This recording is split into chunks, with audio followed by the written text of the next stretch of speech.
आइए अब हम लोग इस क्वेश्चन को सॉल्व करते हैं। ये स्टेटमेंट दिया हुआ है, ये कंक्लूजन है। कंक्लूजन में दिया हुआ है D is less than Z. D और जेड के बीच में दो ही साइन है, एक ग्रेटर देन इक्वल टू, एक ग्रेटर देन है। ओके, तो इस केस में ये जो एरो का जो मुंह खुला हुआ है जेड की तरफ है और ये साइन रहेगा, तो हम लोग हमेशा बड़े वाले साइन को वैल्यू देते हैं। तो इस केस में ये बिल्कुल सही है। ओके, फिर दूसरा क्वेश्चन बोल रहा है x is greater than equal to y. अब हम लोग देखेंगे एक्स और वाई के बीच में कितने साइन है, एक साइन, दो साइन, तीन साइन, जिसमें से दो साइन तो बिल्कुल सेम है, एक साइन डिफरेंट है। तो यहाँ पे है greater than equal to, less than equal to, greater than equal to.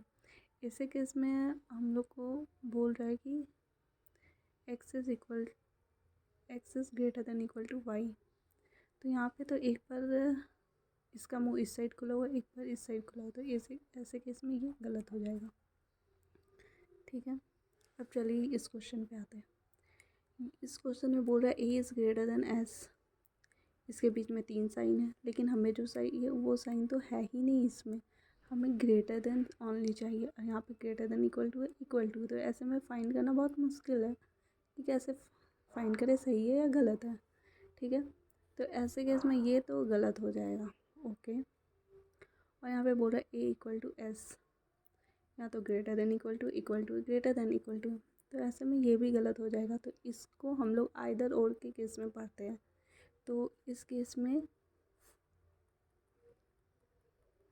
Either 1 और 2 फॉलो करेगा, क्योंकि यहाँ पे देखिए greater than equal to sign है, इक्वल टू है, ग्रेटर देन इक्वल टू है।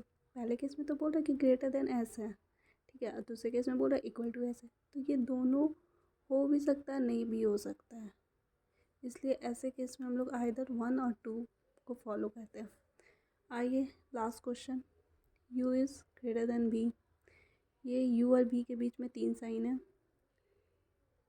Greater than equal to, greater than equal to, यहाँ लेस देन। u की तरफ मुँह है, बल्कि यहाँ तो तीन साइन है, एक में किसी में भी की तरफ, किसी में u की तरफ, तो ऐसे केस में ये गलत हो जाएगा। दूसरे में बोल रहा है आर इज़ ग्रेटर देन ओ। तो इसके बीच में तीन साइन है और ये इसका मुंह जो है वो आर की तरफ ही है, तो ऐसे केस में ये सही हो जाएगा।